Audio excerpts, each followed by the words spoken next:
Hej Igor.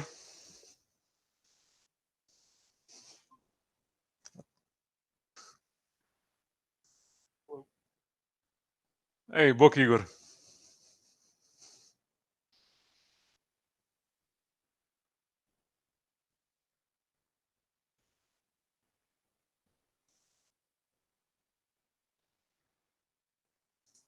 Hej Igor.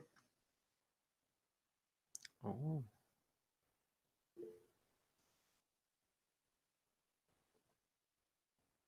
Ej, bok Igor.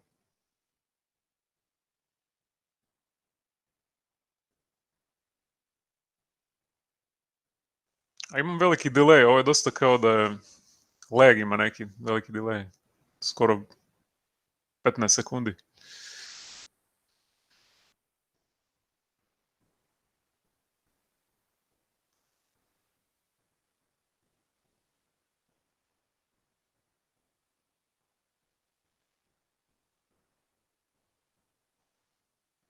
A imam veliki delay, ovo je dosta kao da je lag, ima neki veliki delay. Skoro 15 sekundi.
Hoće meni doći nekakva obavez da sam live negdje ili šta? Kad ću znat da sam live?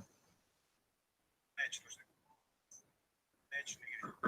Mhm. Ti samo pustiš i ja ti kažem, evo gdje 3, 4, sad idemo se ugasi Facebook. Ok.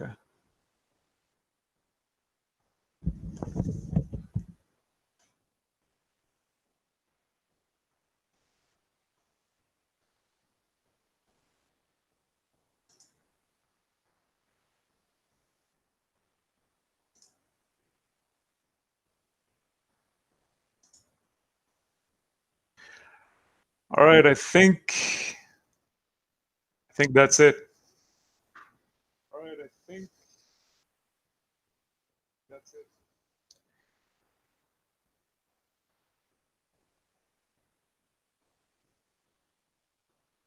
All right, so this is Dumber Jim Martin for IFCC. I'll be creating some sort of a leaf plant-like character for this opportunity. And it's kind of unusual to not have somebody talking to me or, having a conversation and watching this video. So I guess I'm going to be narrating by myself. The character that I'm going to be creating here is a plant-like character.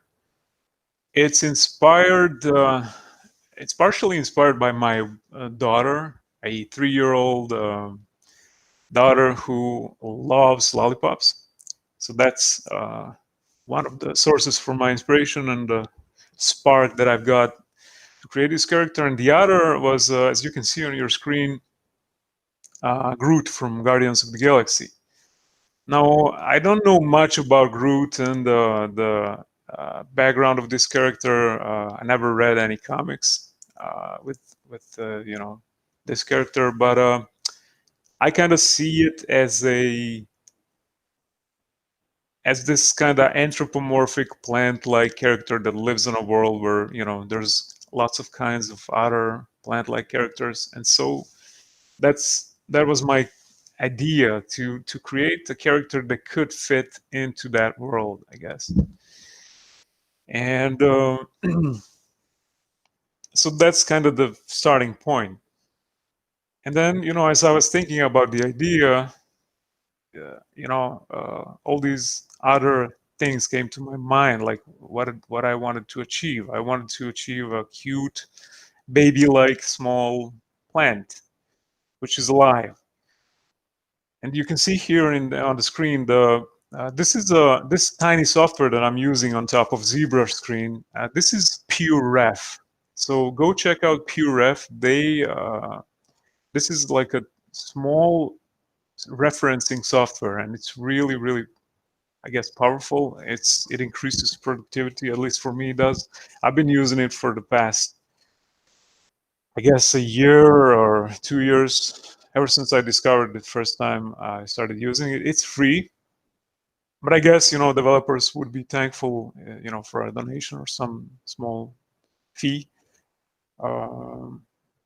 Yeah, it's a pretty awesome software, and if you haven't heard about it or if you're not using it by now, you should give it a go and see what's it about. Anyways, I've got myself a couple or dozen photos of different things that I was interested in for creating this character. And as you can see on the screen, I have some potted plants, some babies, a Groot character, a green frog.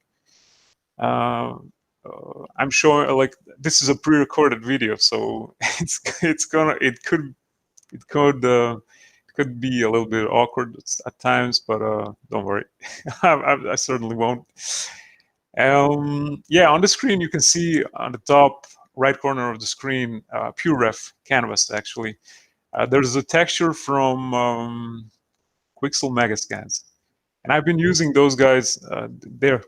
Their assets. I've been using their assets for the past year or two as well. And what I'm going to do now is I'm going to import the Monstera plant opacity map.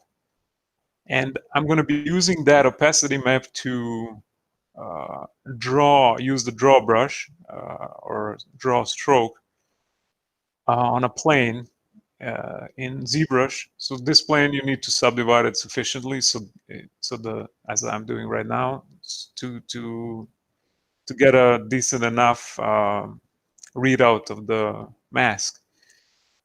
And so the method that I was using here, I sometimes use this method to get a head start on a certain shape that I want to create. And a leaf, I guess, is a perfect example of that.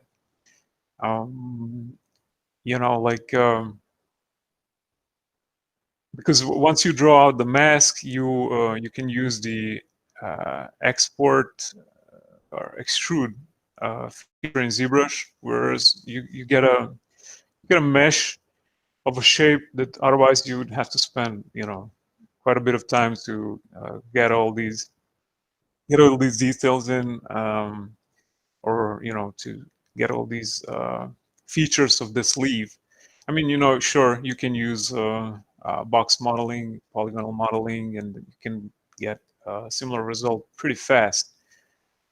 And using that method, you can, you know, end up with a pretty clean mesh afterwards. But this was kind of the quick and dirty, if you will, sculpting where you know, I wanted to get the result as fast as I could to, you know, not worry too much about clean mesh, clean topology. You know, just get that leaf out there and you know, get on with the concept. I guess, you know, once we're at the end of this video and once the concept is done, you know, you could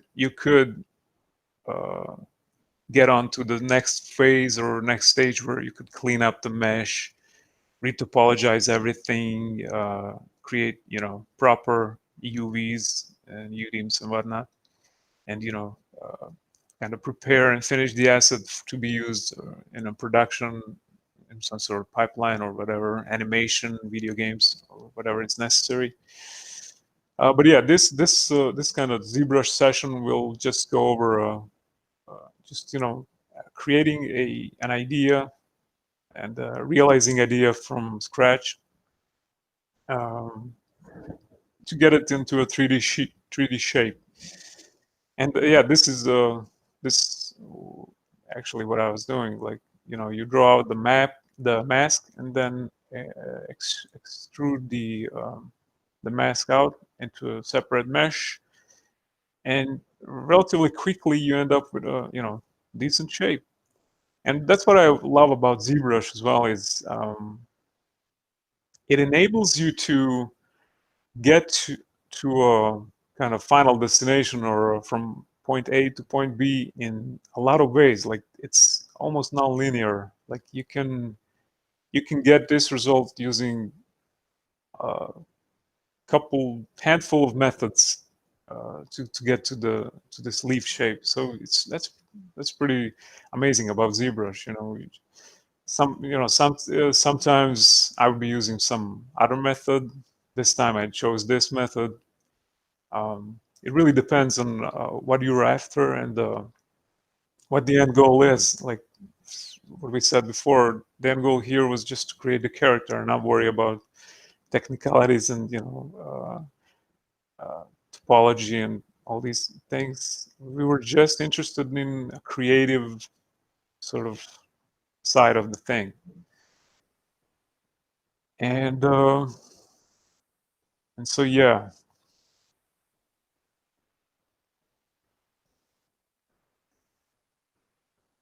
So right here we're kind of taking the leaf shape closer into, like, you know, selecting the edges and making them thinner, inflating the middle for the face. Right here, it doesn't look anything like what I have it in my mind. Like, you know, at this point, I'm sculpting and I'm kind of thinking to myself, this is going to be a disaster. What the hell am I doing here? this is not going to end up well, you know. And that happens to me. Like, sometimes when I get onto this journey of, creating a character or something in ZBrush, when you get that, I mean, when you get that spark, you get an idea in your head, and you have this vision of something that you want to create, and you get excited about it. Like, you get that fluttery feeling in your belly, and you just want to sit down and start pounding at the ZBrush screen and just flesh out your vision that you have in your mind. And so yeah, I had that vision and I was excited about it.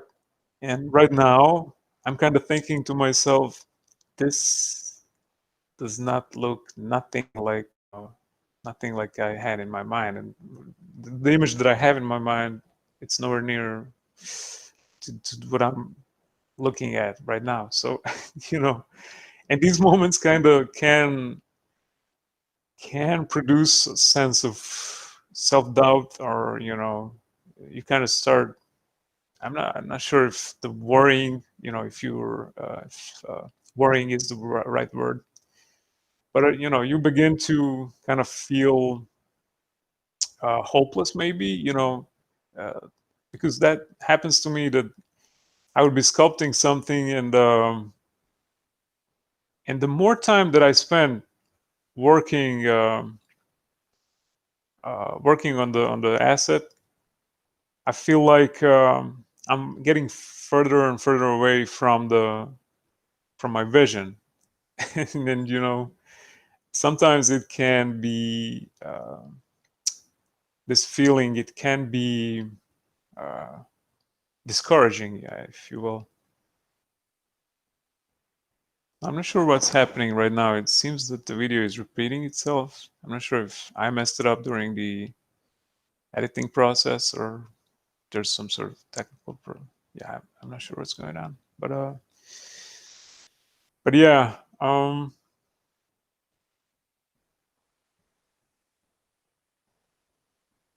yeah, I'm looking at this sped up video and thinking, wouldn't it be so cool if I was so quick, like in real life?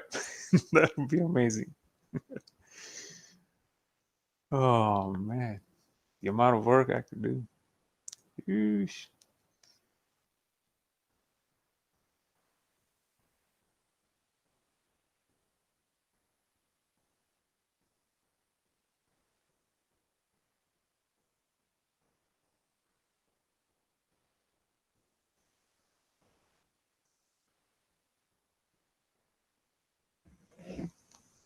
All right, let's see. I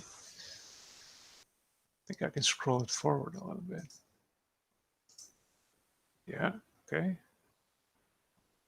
Yeah, at this point, I kind of realized that it would be better to import a sphere, secondary mesh, to get a clean kind of shape, base shape for the face.